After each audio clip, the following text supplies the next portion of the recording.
بسم الله الرحمن الرحيم إن الحمد لله نحمده ونستعينه ونستغفره ونعوذ بالله من شرور أنفسنا ومن سيئات أعمالنا من يهده الله فلا مضل له ومن يضلل فلا هادي له وأشهد أن لا إله إلا الله وحده لا شريك له وأشهد أن محمدا عبده ورسوله وبعد إن وبركم دساك سادوا وانا دندلينا من علمي بتلا رأيوا أكاديمي wanda ni Kabir Ahmad Abu Bilal ke gabatar da koyarwa akan darussa daban-daban. Dan uwan da ya karfafe mu muka fara wannan koyarwa Muhammad Sani Bello, Allah ya saka mai da alkhairi. Wannan shine darasin mu na physics karo na 18. A karo na 17 mun yi karatu ne akan density and relative density. Yau kuma za mu fara ansa tambayoyi akan shi wannan darasi na density and relative density. Tambayar mu ta farko ta ce the apparent weight of a body wholly immersed in water is 32 Newton and its weight in air is 96 Newton. Calculate the volume of the body. The density of the water is given 1000 kg per meter cube. G is 10 meter per second square. Abinda wannan tambayar take cewa shine wani body ne aka nutsar da shi cikin ruwa gaba daya sai ya nuna reading na nauyin shi 32 Newton. Shine apparent, ba nauyin shi ne gaskiya bane saboda ya experiencing upthrust. Sai aka ce mana kuma nauyin shi na gaskiya a cikin iska 96 Newton. Yanzu abin da ake so mai calculating shine volume din shi wannan body din. An ba mu density ruwa, an ba mu G.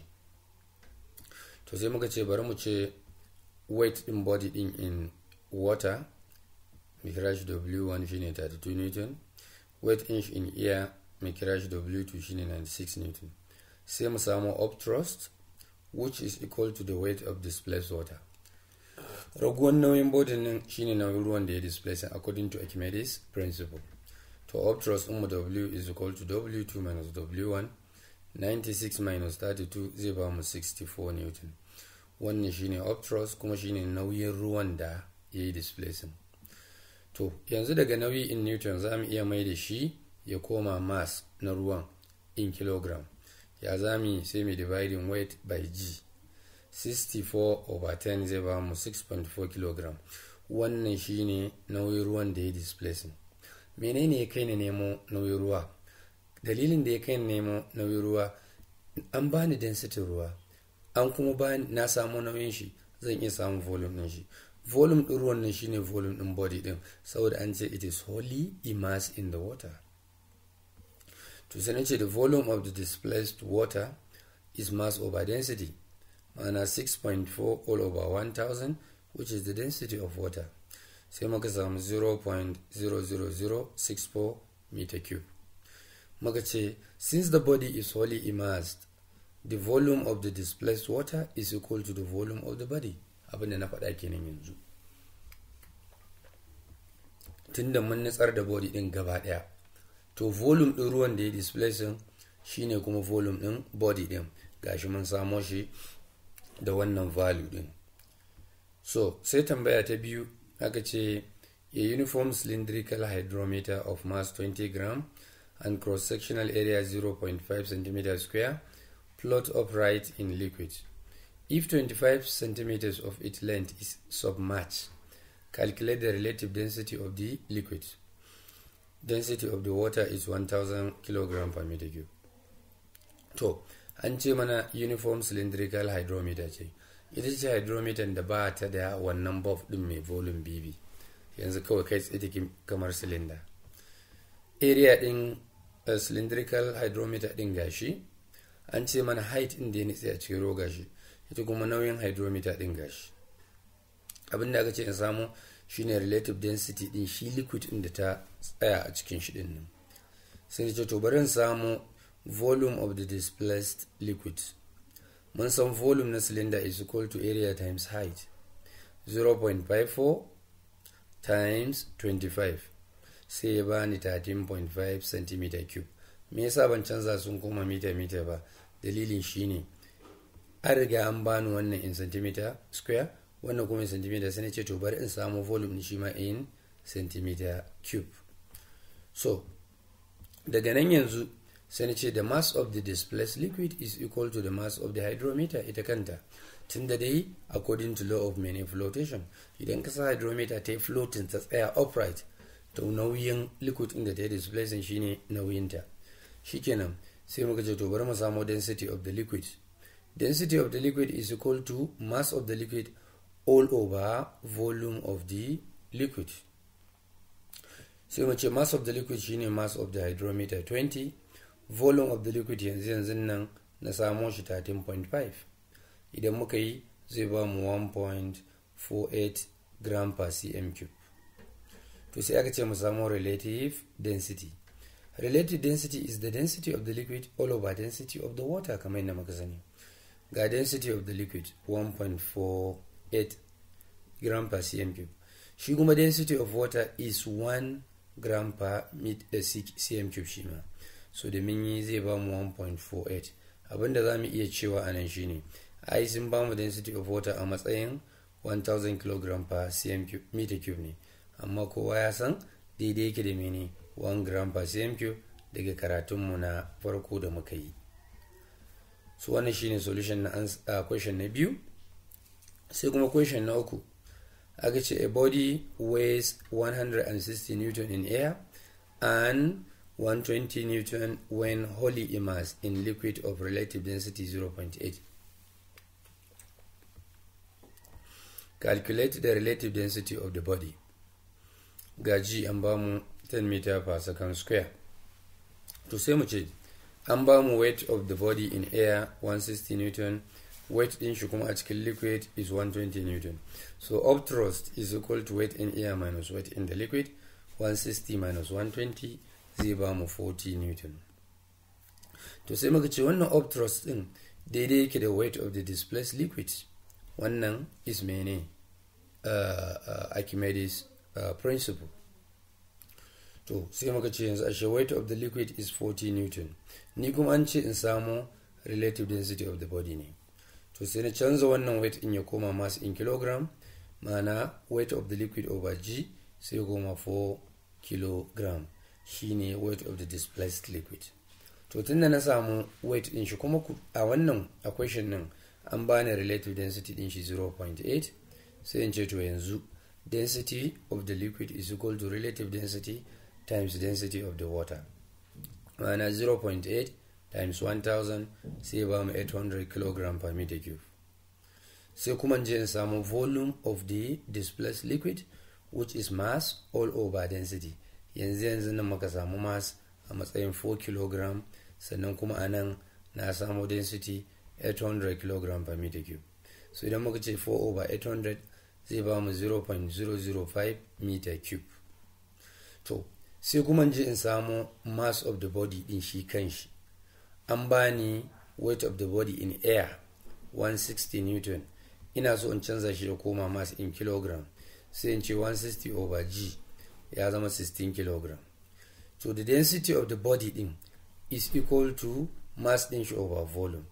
Mass din shi dai gashi yanzu mun samu, amma me volume din shi shine volume of the liquid, tunda an ce it is wholly immersed in the liquid. Dalilin da yasa je na samu volume of the displaced liquid kenan. So sai in ce 16 over 0.005 sai na samu 3200 kg per meter cube, shine density of the body. Su kuma abinda suka ce mu samu relative density, sai mu ce to ashe relative density is the density of the body all over the density of the water, ma'ana 3200 over 1000 sai ba mu 3.2. Wannan shine solution to our question number 3. To yanzu sai kuma question number 4. Aka ce a body of mass 20 gram appears to have a mass of 13 gram in oil and 12 gram in water. What is the relative density of the oil? To abinda aka ce mana nan ainihin mass of the body in air 20 gram ne. Lokacin da aka sa shi a cikin oil sai nuna reading din 13 gram, ma'ana an samu up thrust kenan.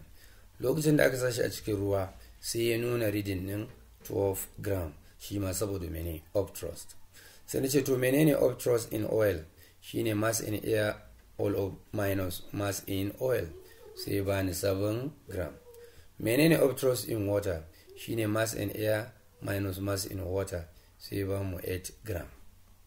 To mutuna the volume of the oil and the volume of the water iri ɗaya ne saboda the same body ne aka nutsar da shi a cikinsu. To sai na ce relative density of the oil is equal to mass of given volume of oil all over mass of equal volume of water. Sai na ce ashe mass of given volume of oil shine obtrust ɗin da muka samu na cikin oil, which is volume ɗin shi daidai ke da volume ɗin body ɗin. All over obtrust in water shine mass of equal volume of water, shi ma obtrust ɗin da aka samu ya zama 7/8, 0.875 shine relative density of the oil. Sai kuma tambaya ta 5,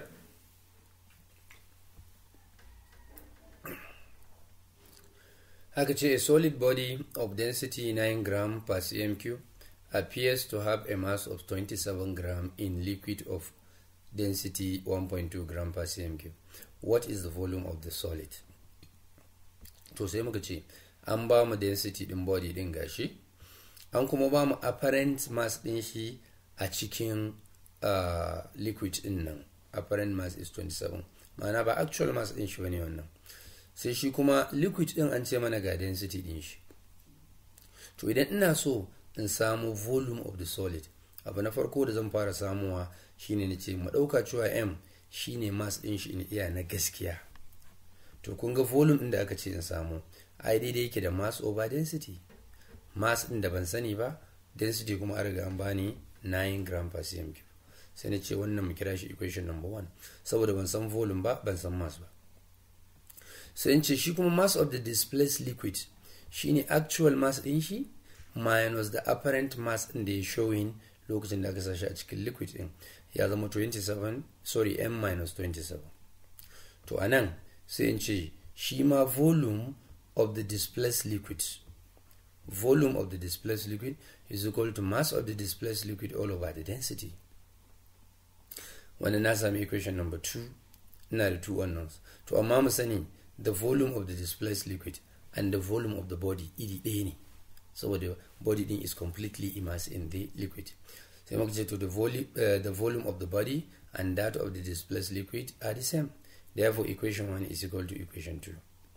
Yanzu daga nan na yi making m the subject, na samu value dinta 31.15 gram. To dama an ce in samu volume of the liquid ne, sai in koma equation of the solid, sai in koma equation number 1 da ya ce v is equal to m over rho, ga m din mu all over this mu samu wannan. Inda na ga dama ma zan iya samu volume din daga nan in ce 31.15 minus 27 all over 1.2, shi ma dai dole ba ne 3.46 cm cube. To sai kuma tambaya ta 6 ta ce a substance of density 4 gram per cm cube causes 60 gram of turpentine of density 0.8 gram per cm cube to overflow from displacement vessel. What is the mass of the substance? Abinda aka ce mana nan shine muna da wani abu shine substance, ga density din shi, sai aka sashi a cikin wata displacement vessel, wata container wanda ta cika fam da wannan chemical din turpentine.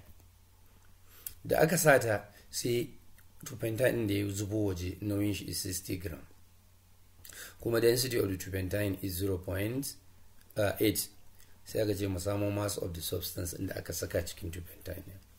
Sai na ce to an bani density of the substance, an bani mass of the turpentine da yayi overflowing, sannan kuma ga density din shi.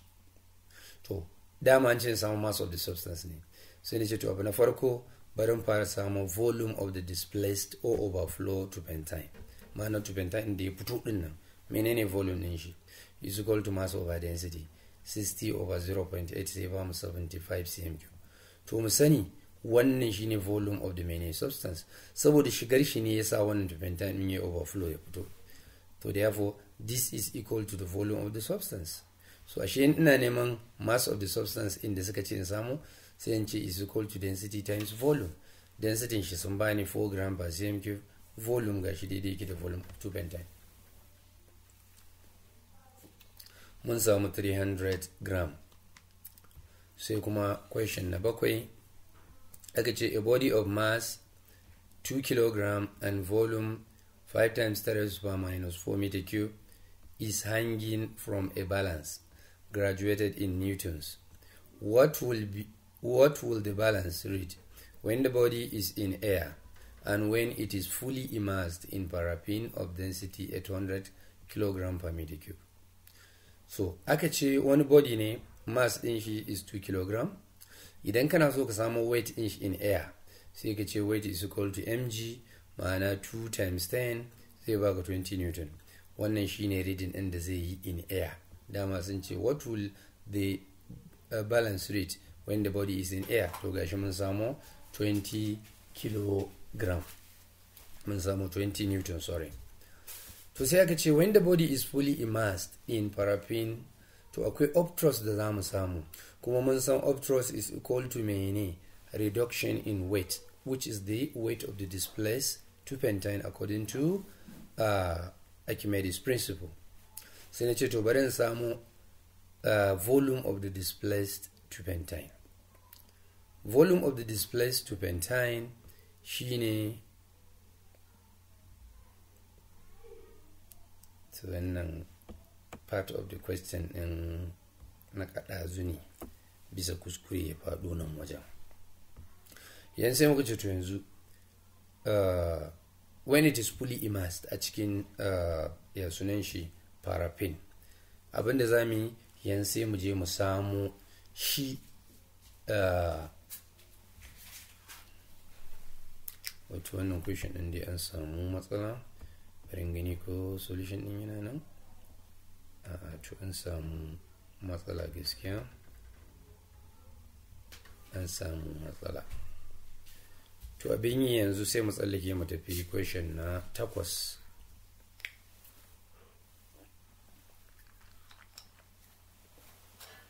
Question din yace a body of mass 50 gram is weighed in water and then in a liquid of unknown density.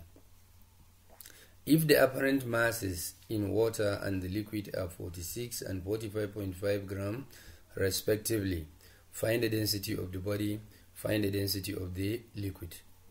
To sai na ce yanzu ga mass din body in air, ga mass din da ya nuna lokacin da yake cikin ruwa, ga mass din da ya nuna lokacin da ya shiga cikin wannan liquid of unknown density. So dan kana so ka samu mass of the displaced water, sai ka ce mass din shi in air minus apparent mass din shi in water, mun samu 4 gram. Idan kuma muna so mu samu mass of the displaced liquid, sai mu ce mass din shi in air minus mass apparent mass in the liquid din, sai mu ce 4.5 gram. To daga nan za mu ce relative density of the body is equal to mass of the body all over mass of equal volume of the water. Mun san ko mass of the body shine 50 gram, mass of equal volume of water shine mass of the displaced water, which is 4. Sai muka samu 12.5 shine relative density ɗinmu. To sai mu ce idan kana so ka samu density of the body, I is equal to relative density times density of the water, ma'ana 12.5 times 1, saboda density of water is 1 gram per cm cube. Sai muka samu 12.5 gram per cm cube. So sai kuma mu je mu samu relative density of shi liquid in. Relative density of the liquid is equal to mass of the displaced liquid all over mass of equal volume of water, which is mass of the displaced water. Mun gano cewa a cikin liquid in, this is my upthrust, which is mass of the displaced liquid. All over the upthrust in water shine mass of the displaced water, sai ba mu 1.125. Shi ma sai mu ce density din shi is equal to relative density times density of the water, ma'ana 1.125 times 1, sai ba mu 1.125 gram per cm cube.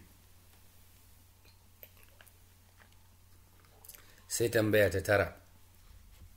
Haka ce a lump of gold is suspected to contain some aluminium. If the gold sample has a mass of 500 gram and it is found to have the relative density of 5.2, find what mass of gold is present if the relative densities of the gold and aluminium are this and this respectively. Wani dunkulen zinare ne aka kawo, amma ana zargin akwai aluminium a cikin shi. Kamar yadda muka faɗa, dama ana amfani da density a gane abu is pure ko ba pure ba ne. to ana zargin cewa an fada shi da aluminium a cikin shi. To da aka kawo shi sai ga mass din shi 500 gram ne. Da aka dauki relative density din sai nuna 5.2. Amma in reality the relative density of gold, pure gold, is 19.2. Gaga tun daga nan mun san akwai mene, akwai wani abu a ciki. Tun da dai 5.2 muka ba mu a maimakon 19.2. Shi kuma aluminium relative density din shi 2.6 ne. Yanzu ana so mu samu mass din ainihin gold mai kyau a cikin wannan 500 din. To sai muka ce wannan shine total mass of the sample, wannan shine relative density of the sample, wannan shine relative density na gold, wannan shine relative density na aluminium. Mun san cewa density of water is mene 1 gram per cm cube. Kowanne in kai multiply din shi by 1 ba zai canza ba. Therefore za mu ce density of the substance ya zama 5.2 gram per cm cube, density of the pure gold 19.2 gram per cm cube, then kuma density of aluminium 2.6 gram per cm cube. Shi ma mun yi multiplying kowanne by density of water which is 1. Sai muka ce to yanzu mu dauka cewa volume din shi sample din gaba daya shine Vs. To kun ga volume is equal to mass over density. Ga total mass of the sample, ga kuma density of the mini sample. Mun samu 96.152 cm cube. Wannan shine volume din gaba daya sample din, wanda a cikin shi akwai gold akwai aluminium. To sai muka ce mu dauka cewa Vg is the volume of the gold, Va is the volume of aluminium.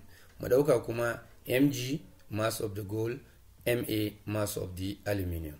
So kun san muka ce Vg plus Va zai ba mu total mass of the sample kenan, volume of the sample kenan. So therefore Vg plus Va is equal to 96.154. Mu kira wannan equation number 1. Sai kuma muka ce mass of the gold plus mass of the aluminium is equal to total mass of the sample. Ma'ana Mg plus Ma is equal to 500. I call this equation number 2. Amma mun san cewa Mg is equal to volume of the gold times its density, 19.2 times Vg. Mass of the aluminium shi ma volume times density, 2.6 times Va. Sai yanzu in ce to yanzu zan zo nan equation din. Duk inda naga Mg zan sa 19.2 Vg. Duk inda naga Ma zan sa 2.6 Va. So ga su equal to 500. So yanzu wannan shine equation number 5 dina, ga kuma equation number 1. Kuma a cikin 1 and 5 unknowns din shine Vg da Va. Sai anan na ce from equation 1 ne making Va the subject. Da na samu ta sai na je ne putting inta a cikin equation 6. Na solve wannan, a ƙarshe na samu Vg equal to 15.06 cm cube. Shikenan sai ce to bari in koma equation number 3 da ya ce mun mass of the gold, wanda shi da ma aka ce mu samu, is equal to 19.2 Vg. Ma'ana 19.2 times 15.06 sai ba mu 289.16 gram. Dama abin da aka ce in samu kenan. To wannan shine mass of the gold in the sample. Idan ka ce 500 minus this, duk abin da ya baka shine mass of the aluminium din da aka sa a ciki dan a yi damfara. Therefore ashe idan kana da knowledge na density and relative density, ashe za ka iya gano cewa abu gurbatacce ne ko ba gurbatacce ba. Therefore ilimi gaskiya ne, illa dai inda ake koya mana shi a wannan kasar ne da Afirka gaba daya ba a sa mana mu iya fahimtar amfanin shi a rayuwa ta yau da kullum. Sai question na 10, haka ce wani balloon ne volume din shi is 2000 meter cube. Aka is filled with hydrogen, aka cika shi da hydrogen, density ɗinta is 0.09. To wannan balan-balan din zai iya tashi a sama har ma mutum ya hau kan shi har ma a zuba mai kaya. If the mass of the fabric, ita robar da aka yi balan-balan din mass ɗinta 100 kg ne. Shi kuma mutumin da ke tuka balan-balan pilot din nauyin 75 kg ne. Sai aka ce what will be the greatest mass of the equipment that can be carried? Menene total nauyin da za a iya zuba mai na kayayyaki lokacin da yake tashi a cikin iska wanda density into 1.25 gram in dai ba maso ya faɗo.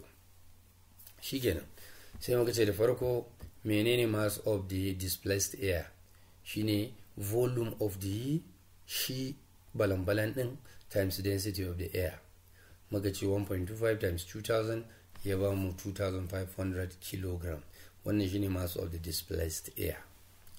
So menene mass of the hydrogen inda take cikin balan-balan? Shine density din times volume. Density of the hydrogen is 0.09 times 2000 sai ba mu 180 kg. To menene mass of shi roban balan-balan fabric din? Shine 100 kg. Shi kuma mass of the pilot is 75 kg. Sai muka ce to mu dauka equipment kayayyakin da za a iya loda mai mass din shi kuma shine me. To za mu ce according to law of flotation, mass of the displaced air is equal to total mass of the fabric plus mass of the hydrogen plus mass of the pilot plus mass of the equipment da zai iya dauka. Shine law of flotation da yace a floating body displaces its own weight of fluid in which it floats. Shikenan sai muka ce yanzu total mass of the air displaced is 2500.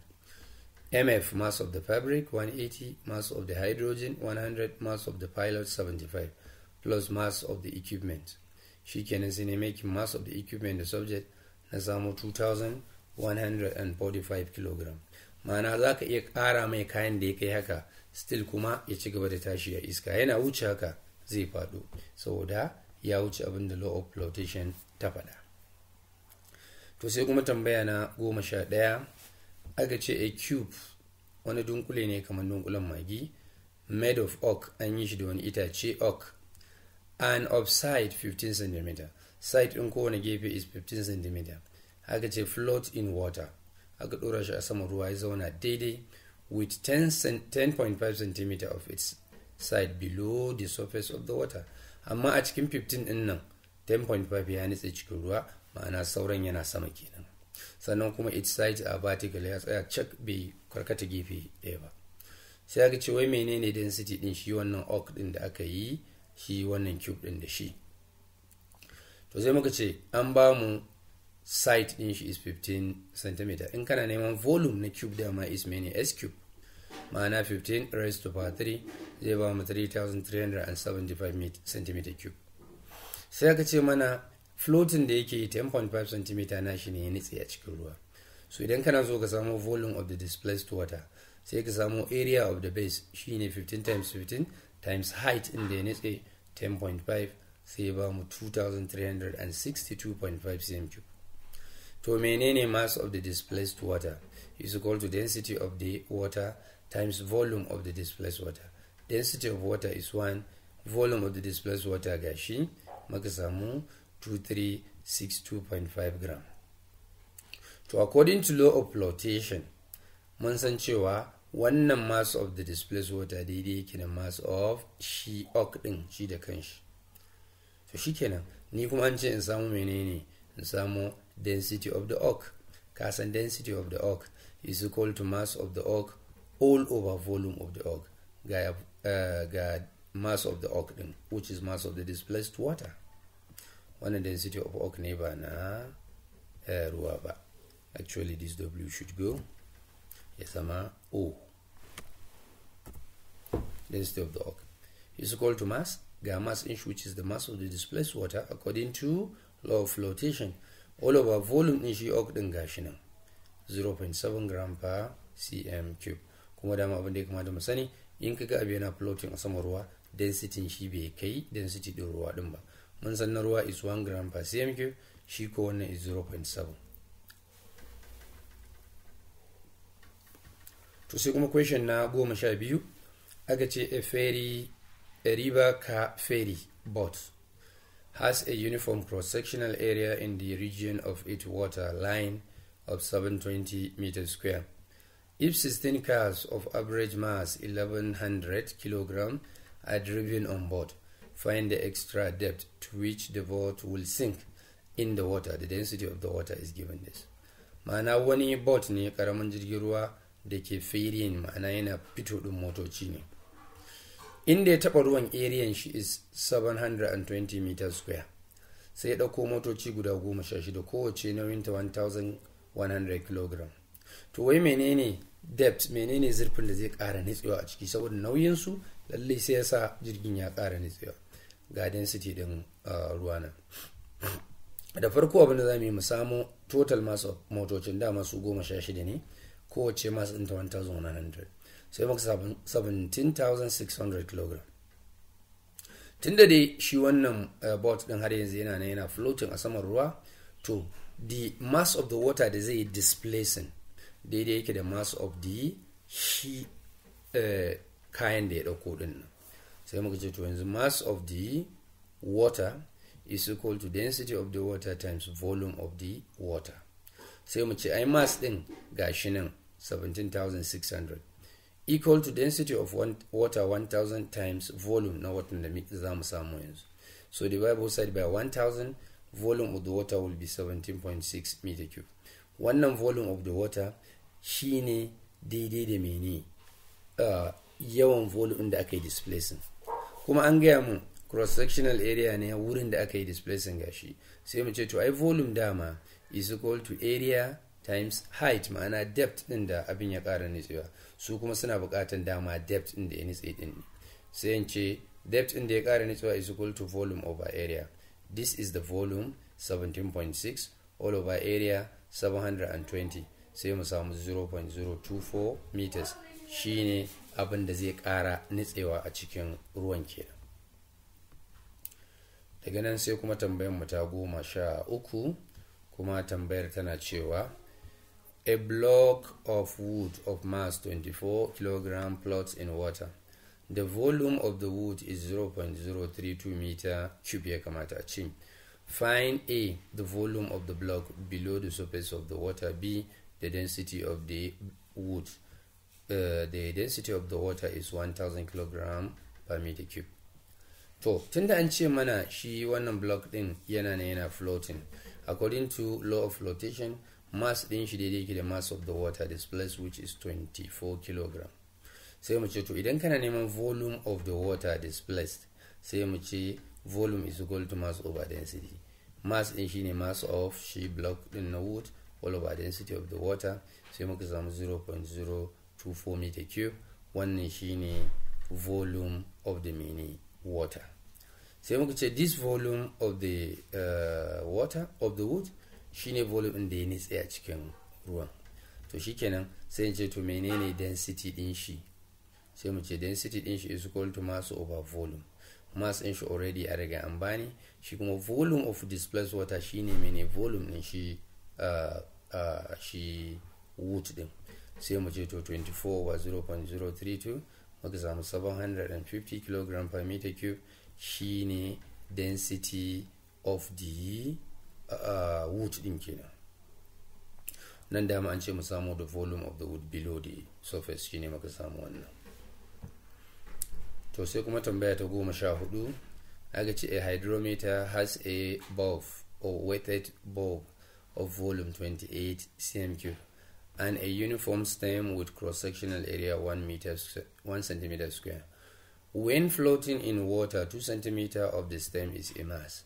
Aka ce what length will immerse in liquid of density 0.7 gram per cm3? Density of water is 1 gram per cm3.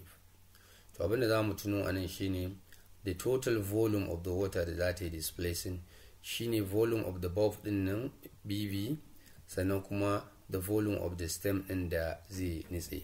Sai mu ce to total volume of the water displaced is equal to volume of the bulb, which is 28, plus shi kuma volume of the stem din da zai nitse dama area ne times depth din.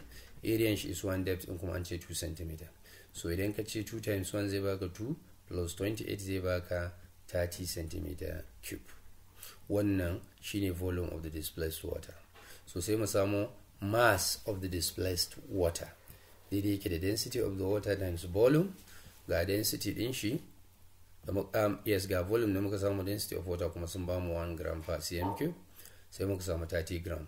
Kun san wannan kuma shine mass of ita hydrometer din, saboda tana aiki based on menene law of flotation. Muka ce when the liquid of density 0.7 gram per cm cube, the mass displaced is the same by law of flotation. Ma'ana mass of the liquid is equal to density times volume. is equal to mass times volume. Sai mu ce to yanzu muna neman volume of the liquid ne, in muna neman mu samu density din shi. Sai muka ce to volume is equal to mass over density. Mass din mun ce shine mass of the displaced water, which is mass of the hydrometer, wannan 30 din, all over density of the liquid an ba mu shi a matsayin 0.7. So sai muka samu volume of the displaced liquid is 42.86 centimeter cube. So sai mu ce this volume shine volume of the displaced liquid and is equal to volume of the bulb plus the volume of the stem. Sai mu ce to yanzu VL, which is the total volume, is equal to VB, volume of the bulb, which is 28, plus volume of the stem shine area times length in the NSA. Doing the negative VL, then 42.86 equal to 28 plus area of the stem, sai riga sun gaya mana 1 cm square ne times length in the NSA shi muke nema dama. To ya zama L dina is equal to 42.86 minus 28 zai baka 14.86 centimeter shine length in da zai nitse na shi liquid din. To sai kuma question na 15 aka ce a lump of paraffin wax with a piece of iron embedded in it weighs 1.51 Newton in air and 0.43 Newton when completely immersed in water. Calculate the mass of the iron, and bound density of the iron, and bound density of the wax, and bound density of the water.